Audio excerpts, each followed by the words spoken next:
प्रिय बालक जी, स्वागत है आप सभी की गुरुकुल आश्रम के इस प्यारे से यूट्यूब चैनल पर। आप हैं क्लास 12th के मेरे प्यारे प्यारे से बच्चे, और मैं आज आपको ये नोट्स प्रोवाइड कर रहा हूँ चैप्टर 1 का। लेक्चर्स इस और स्टडी कब होगा इसके लिए मतलब इसको डिटेल में पढ़ाएंगे कब, तो पढ़ाएंगे बहुत जल्द, कल या परसों से मतलब लेक्चर आने शुरू हो जाएंगे। अभी थोड़ा आपका सिलेबस लेट हो जाएगा, इसके लिए मैं पहले आपको नोट्स प्रोवाइड करता हूँ ताकि आप नोट्स बना लें, बाकी समझना, और ये बहुत आसान काम रहेगा और जल्दी हो जाएगा। फिजिक्स में अगर मैं 12th का सिलेबस आपको बता दूं तो आपको सारे विषय, अगर फिजिक्स को छोड़ दें सारे विषय ठीक ठाक रहने वाले हैं। फिजिक्स में थोड़ा सा आपको मतलब परिश्रम करना पड़ेगा इसमें, और बहुत हार्ड करना पड़ेगा। और जैसे आप मैथमेटिक्स पढ़ते हैं, बार बार बनाते हैं चीज़ों को, रिवाइज करते हैं, उस तरह से आपका फिजिक्स होने वाला है। पर समझिए कि हाफ मैथमेटिक्स है, पूरा ज़्यादा मैथमेटिक्स ही है। हाँ, लेकिन एक बात है, अगर उसको बार बार परिश्रम करते हैं, मेहनत करते हैं, तो इसमें ज़्यादा आपको टेंशन नहीं लगा है, आप अच्छे स्कोर कर सकते हैं, बहुत आसान रहेगा। परिश्रम आपको करना पड़ेगा। पहले आप नोट्स बना लीजिएगा जल्दी से, और इसके लेक्चर हम बहुत जल्दी आपको प्रोवाइड कर दे रहे हैं, जहाँ डिटेल में हम इस चीज़ समझेंगे। ये तो बेसिक बातें हैं, आप जानते हैं कि आपको इलेक्ट्रॉन, प्रोटॉन, न्यूट्रॉन के बारे में बताया जाता है। यहाँ पर चार्ज आवेश कैसे मतलब कूलम होता है, उसको एम्पियर सेकेंड भी बोला जाता है, अर्थात कूलम दूसरा उसका हो गया। उसका सीरियस मतलब। अच्छा, ये भी क्वेश्चन पूछा गया था एक बार कि इसका ESU मात्रा क्या होता है। तो ये होता है, उसका वैल्यू पूछा है तो बताइएगा 3×10⁹ स्टैंड कूलम। ये इसको बोलेंगे 3×10⁹ ESU ऑफ चार्ज।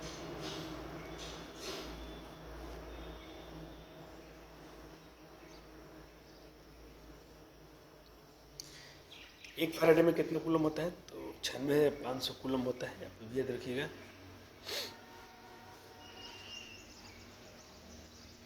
एक क्वेश्चन आपको 2 नंबर के लिए पूछा गया था कि आवेश की गुण बताइए। तो आपको देखिए इसमें बहुत सारा आवेश के गुण बताया जा रहा है। आप 2 लिखने के लिए बोला गया था, आप 2 लिख सकते हैं, लेकिन ये सब आवेश के गुण हैं। ये आवेश अधिशलस्ती है, आवेश हस्तांतरण नियम में उसको ट्रांसफर, आवेश को आप ट्रांसफर कर सकते हैं दूसरी जगह।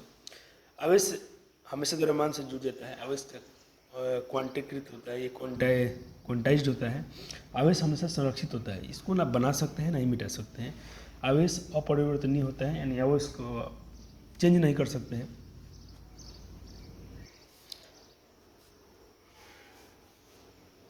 फिर यहाँ पर कॉन्सेप्ट की और समान आवेश है, प्लस प्लस एक दूसरे को प्रतिकर्षित करते हैं, अगर असमान आवेश है तो एक दूसरे को आकर्षित करते हैं।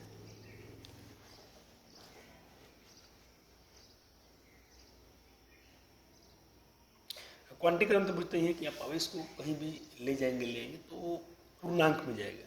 इंटीग्रल प्रोडक्ट होता है, यानी पूर्णांक में जाएगा। जैसे वो कहीं भी आवेश जाएगा तो 1 2 3 4 करके ऐसे जाएगा, कभी वो हाफ आधा दशमलव में नहीं जाएगा।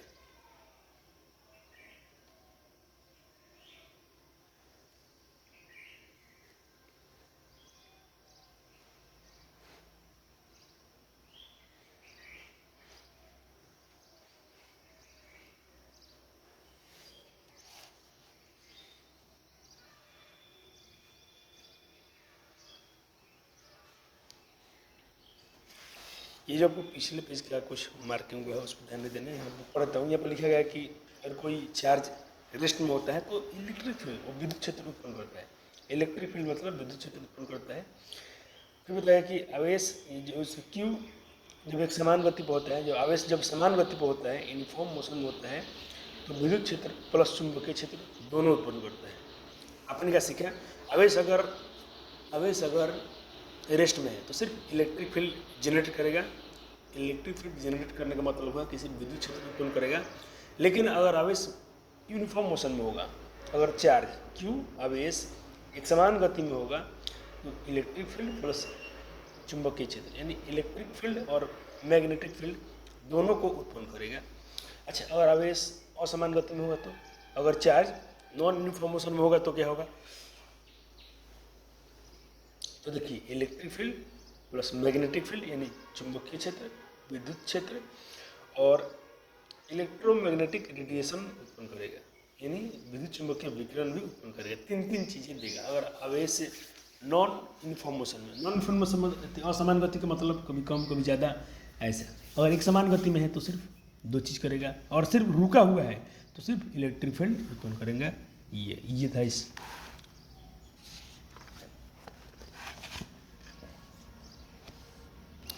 अच्छा, कुछ एमसीक्यू दिए गए हैं, बाद में इस प्रॉब्लम हम डिटेल में पढ़ेंगे।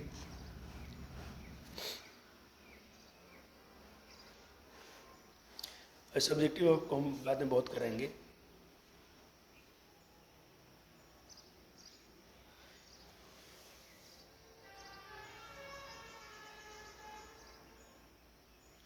अच्छा, पूछेगा कि एक साबुन के जो बुलबुले हैं और कोई ऋणात्मक आवेश दिया गया, उस पर नेगेटिव चार्ज दे रहे हैं। कोई साबुन का बुलबुला है, मतलब जो झाग बनता है ना, वो का बुलबुला है, उस पर अगर आप नेगेटिव चार्ज देते हैं तो क्या होगा? तो आपने पढ़ा है कि नेगेटिव चार्ज एक दूसरे को क्या करते हैं, प्रतिकर्षण करते हैं। तो जब प्रतिकर्षण होगा तो साइज उसका बढ़ेगा, तो साइज बढ़ेगा तो उसकी त्रिज्या भी बढ़ जाएगी। एक क्वेश्चन ऑब्जेक्टिव में आ चुका है। अब इसका क्वांटीकरण क्या है? तो विद्युत आवेश का क्वांटीकरण का अर्थ होता है किसी पिंड का कुल आवेश हमेशा आवेश की मूल मात्रा का पूर्णांक गुणज होता है, अर्थात Q बराबर एन ई, जहाँ n जब भी जाएगा 1 2 3 4 में ही जाएगा। चार्ज कभी आधा 1.2 ऐसा नहीं आता। चार्ज का हमेशा जब भी जाएगा 1 2 3 4 करके जाएगा, 2 4 5 6 7 100 1000 2000, लेकिन डेसिमल में और पूर्णांक में नहीं जाएगा।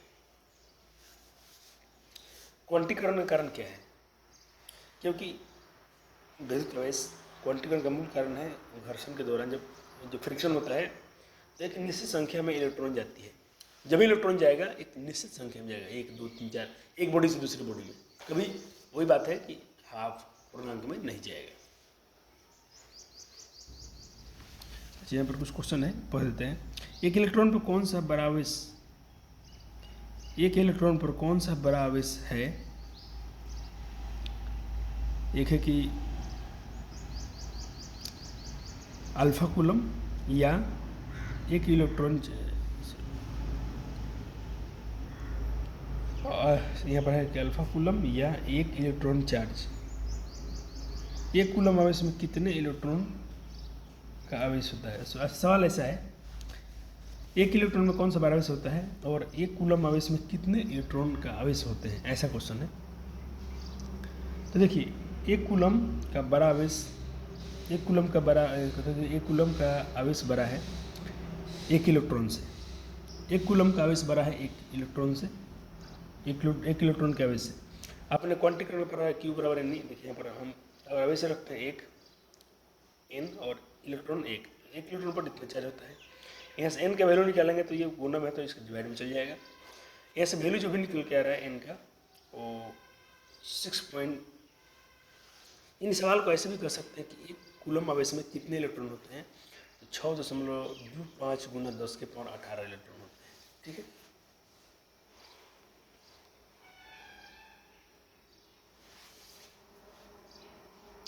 चलिए। मुझे थोड़ा भी समय का अभाव रहेगा तो मैं सिर्फ रिकॉर्ड कर देता हूँ।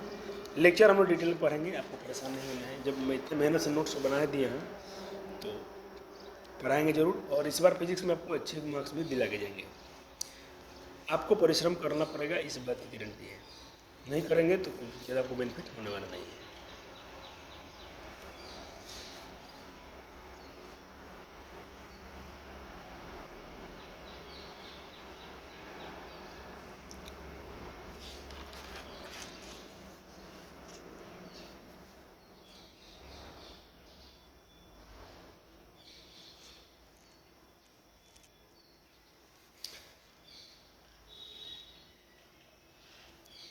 देखिए, क्वार्क के बारे में पढ़ा गया है। क्वार्क जो होते हैं अप क्वार्क और डाउन क्वार्क। जैसे प्रोटॉन में प्रोटॉन पर चार्ज क्या होता है? देखिए, तो प्रोटॉन में क्या होता है, इसमें अप क्वार्क होता है, दो अप क्वार्क होता है और एक डाउन क्वार्क। अप क्वार्क जो होता है उसका वैल्यू होता है 2/3 इलेक्ट्रॉन, और जो डाउन क्वार्क होता है उसका वैल्यू होता है -1/3 इलेक्ट्रॉन। अब इसको बना के देखिए, यानी प्रोटॉन में कितने चार्ज आएगा, बना के देखिए। 2/3 इलेक्ट्रॉन -1/3। इसको सॉल्व करेंगे आप तो चार्ज ऑफ प्रोटॉन पाया जाएगा प्लस इलेक्ट्रॉन, यानी चार्ज में उसमें एक इलेक्ट्रॉन पॉजिटिव में आता है, इसलिए सर अपने पढ़ा होगा प्रोटॉन पर प्लस चार्ज होता है। अब सर न्यूट्रॉन पर नेगेटिव चार्ज क्या होता है कि देखो न्यूट्रॉन का जो बनावट है उसमें 2 डाउन क्वार्क होता है और एक अप क्वार्क होता है। डाउन क्वार्क का वैल्यू बता दिया गया -1/3 -1/3। जब इसको आप सॉल्व करेंगे तो न्यूट्रॉन पर पूरा 0 आ रहा है, इसीलिए न्यूट्रॉन पर कोई चार्ज नहीं होता है।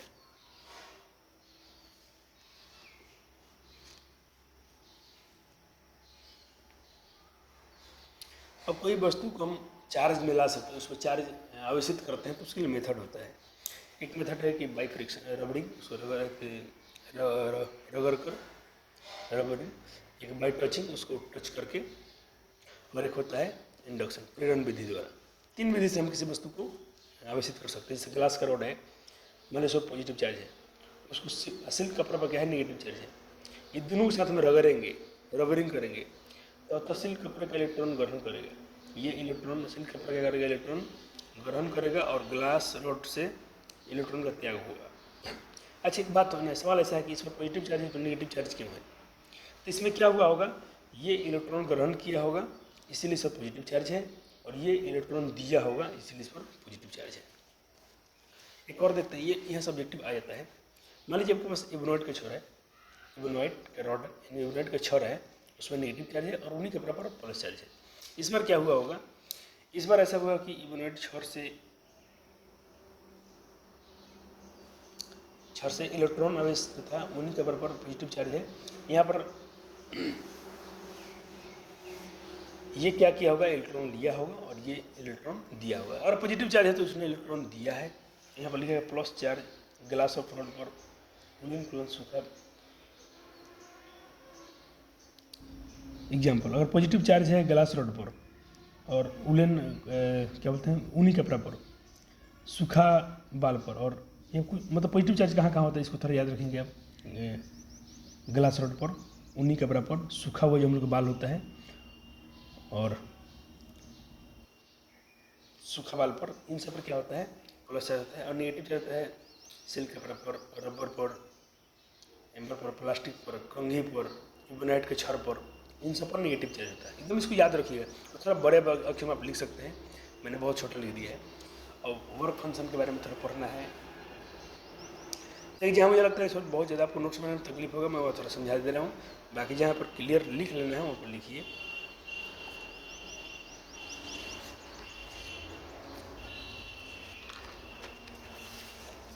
अच्छा इसमें एक और बात है, जो बच्चे थर्ड क्लास 11th में अगर फिजिक्स नहीं पढ़ पाए होंगे तो उनके लिए भी टेंशन नहीं लेना है। आपको हम इसमें बेसिक मैथ भी कवर करा दिया हूँ। लेकिन अब आपको यहाँ से मेहनत करने की जरूरत है। मैं एक सलाह आपको ये दे रहा हूँ, आप ना थोड़ा ये कर दीजिए, अब मैथ थोड़ा पढ़िए। आप थोड़ा मैथ पढ़ लेंगे, थोड़ा सा मैथ अच्छा हो जाएगा, तो फिजिक्स ऑटोमेटिक अच्छा हो जाएगा।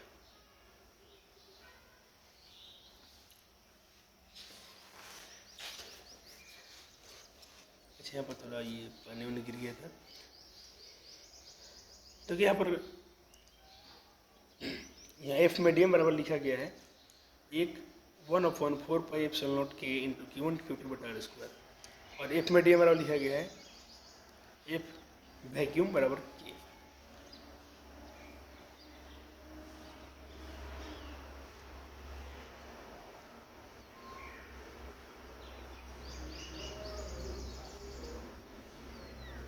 अच्छा यहाँ पर मीटर स्क्वायर है, थोड़ा ध्यान दीजिएगा।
कुछ 11th कॉन्सेप्ट है जिसमें आपको वेक्टर पढ़ना पड़ता है। तो वेक्टर इंटीग्रेशन और डिफरेंशिएशन ये आपको पढ़ना है। तो देखिए वेक्टर में आपको पढ़ा जाता है जब भी आप एक तो एक सदिश राशि है, और अगर हम यूनिट वेक्टर की बात करते हैं तो उसका परिमाण हमेशा एक के बराबर होता है। डायरेक्शन उसका फिक्स निश्चित रहता है। कोई वेक्टर में देखिए इसका हेड पॉइंट होता है और ये इसका टेल होता है। एक बिंदु को टेल बोलते हैं और इसका हेड बोलते हैं। यहाँ प्रयोग होता है तो ये डायरेक्शन को बताने में आता है। जैसे कि अब देखिए मान लीजिए कि एक्स अक्ष है, ये वाई अक्ष है, और जेड किधर होता है, बाहर होता है। ये एक्स अक्ष है, ये वाई अक्ष है, और जेड बाहर है। तो यहाँ पर देखिए एक्स को हमेशा आई कैप से आई कैप लिखे हूँ तो आई की दिशा में है। ये जेड कैप मतलब जे के डायरेक्शन में वाई है, और के जो है हमेशा आई जे के, और जेड जो जेड डायरेक्शन है, जेड अक्ष है, ये के डायरेक्शन में है। तो ये डायरेक्शन को प्रोवाइड करता है, दिशा बताता है। एक क्वेश्चन कर लेते हैं, जैसे कि कहता है कि ए वेक्टर जो है 2i cap plus 3j cap plus 4 cap है, तो इसका यूनिट वेक्टर ज्ञात कीजिए। तो आपको हमेशा पहले तो इसका फॉर्मूला बताया कि ए वेक्टर ए कैप बराबर ए वेक्टर प्लस उसका मैग्नीट्यूड। ए वेक्टर कैसे निकालते हैं आप, आसान फार्मूला उसको जोड़ देंगे आप, 2 cap plus 3 cap plus 4j cap, और इसका जो होता है formula √x² plus y² plus z²। X का वैल्यू मतलब 2 का स्क्वायर, 3 का स्क्वायर, 4 का स्क्वायर, इसको वैल्यू निकालेंगे तो 29 आएगा। 29 का फॉर्मूला आप नहीं निकालना चाहते छोड़ दीजिए। तो ये उसका हो गया यूनिट वेक्टर, यानी एक के बारे में। अच्छा इसको बोलेंगे तो एक यूनिट में निकाल दिया। अब इसके 5 यूनिट में वेक्टर बताइए। इसी क्वेश्चन को बोल दिया जाए कि find vector of magnitude 5 unit, इसके 5 यूनिट में डायरेक्शन, अब एक डायरेक्शन में 5 यूनिट बताइए कितना मान होगा। तो आप इसको कुछ नहीं करना है, तो आप सिर्फ 5 से उसमें आप मल्टीप्लाई कर दीजिएगा, या एक कैप्टा वहाँ पर 5 से मल्टीप्लाई कर देंगे, हो जाएगा। एडिशन ऑफ वेक्टर, वेक्टर में जोड़ने के 3 नियम है। एक लॉ ऑफ ट्रायंगल, एक होता है पैरेललोग्राम लॉ, एक होता है मेथड ऑफ कंपोनेंट्स। कंपोनेंट्स वाला आपको बहुत अच्छे से एकदम ठीक से पढ़ने में होगा, ताकि आपको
यहाँ पर वेक्टर पूरा डिटेल में पढ़ाया गया है। मतलब डिटेल मतलब उतना कि जितना से आपका पूरा 12th काम चल जाए।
परीक्षा में बहुत बार पूछा गया है कि विद्युत क्षेत्र की तीव्रता किसे कहते हैं, इसका सही मात्रक क्या है।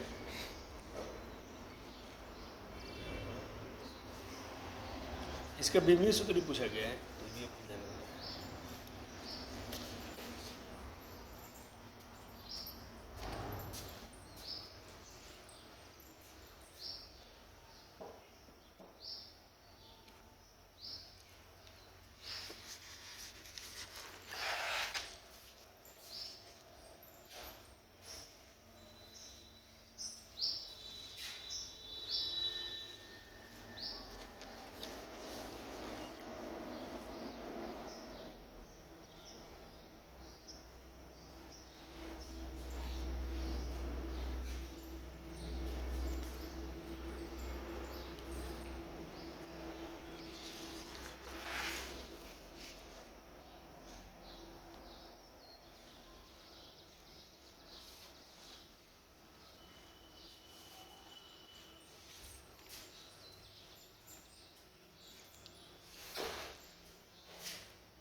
ये वाला पार्ट नहीं है, इसको नहीं लिखना है, यहाँ पर सॉल्व हुआ है, फिर इसको बनाएंगे, फिर क्या आएगा,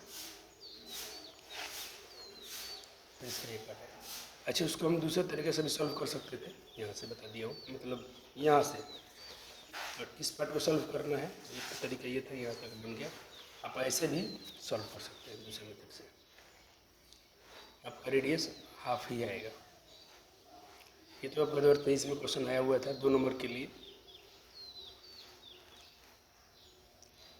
इसको मैं काट दिया हूँ, इसको मैं अलग तरीके से, यहाँ पर थोड़ा मिस्टेक लिखा गया था, यहाँ तक सही है। अब इसका जो बाकी वाला पार्ट है यहाँ से,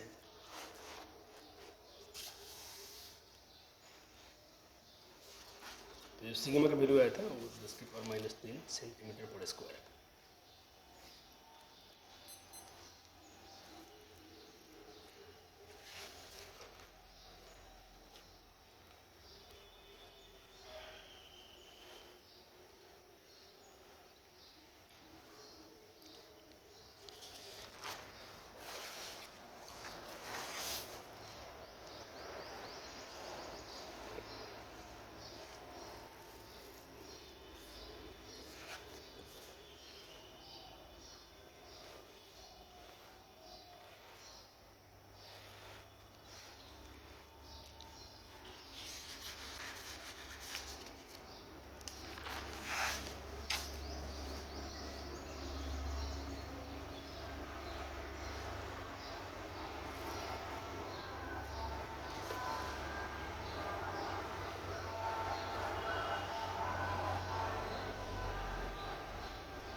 अभी यहाँ सर कुछ PYQ सवाल हैं जो पूरा क्वेश्चन में मैं कवर किया हूँ 2009 से लेकर जितने क्वेश्चन से पूछे गए इस चैप्टर से सब कुछ है।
ये 5 मार्क्स क्वेश्चन में थोड़ा आपको बहुत मेहनत करना होगा।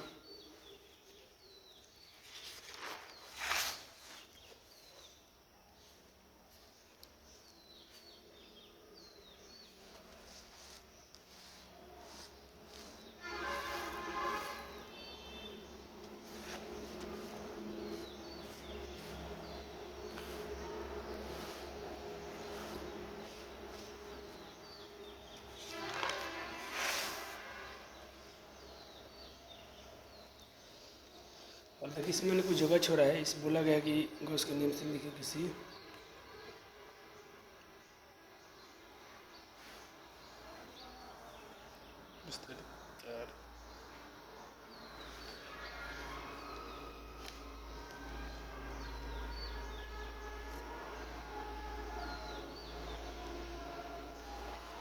विधि क्षेत्र के व्यंजन प्राप्त करना है किसी आवश्यक पद सीधे तार से।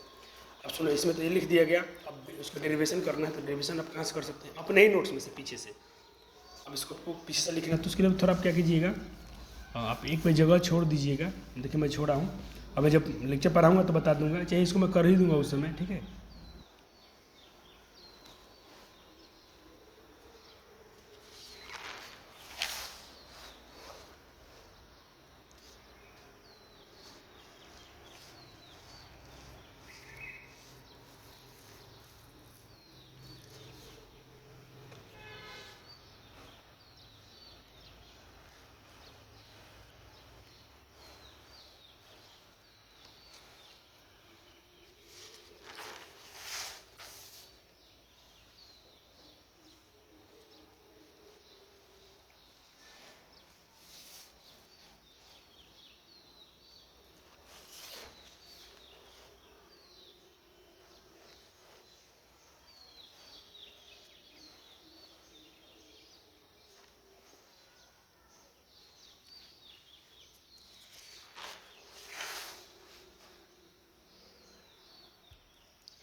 अब इसका भी मैं छोड़ा हूँ थोड़ा सा डेरिवेशन क्या मिल जाएगा, वही क्वेश्चन एक में इसका डेरिवेशन था, तो यहाँ भी आप एक पे छोड़ दीजिएगा, मैं इसको करा दूंगा। जब लेक्चर हम लोग पढ़ेंगे तो आप डिटेल में कर लेंगे। अब इससे बेनिफिट ये होने वाला है बच्चे, ये तो सवाल इस साल भी आया था 2026 में आ गया था, 2014 में 2 बार आया था। ये बहुत आसान था 5 नंबर के लिए, बस इतना ही इसमें करना था। और एक आखिरी क्वेश्चन था इसमें कि विविध तरह इसके 2 गुण लिखिए, 2 ही गुण लिखने आप। चलिए अभी इसके MCQ भी तैयार किया हूँ, लेकिन आपको जब लेक्चर आएगा तो उसमें करेंगे। आप जल्दी से जल्दी इसको 2 से 3 दिन में आप नोट्स पूरा कवर कर लीजिए, और लेक्चर 2 से 3 दिन के पहले भी लेक्चर आप आने शुरू हो जाएंगे। थैंक यू, मिलते हैं आगे वीडियो में, तो तब तक के लिए बहुत बहुत आपका शुक्रिया। और खूब मन लगा के पढ़िए, मेहनत कीजिए, परिश्रम कीजिए। पूरा गारंटी है कि आप अगर परिश्रम करते रहेंगे तो जैसे जैसे वक्त बीतेगा, आप आने वाला समय धीरे धीरे आपका सिलेबस कवर भी हो जाएगा और आपको सब कुछ याद होने भी शुरू हो जाएंगे। शुरू में ऐसा होता होगा कि आप पढ़ते होंगे, पीछे से भूल जाते होंगे, ये सबके साथ होता है, हमारे सबके होता था, सभी बच्चों के साथ होता है। लेकिन वो बच्चे जो कंटिन्यूसली लगे रहते हैं फिर वो कवर हो जाता है। Thank you.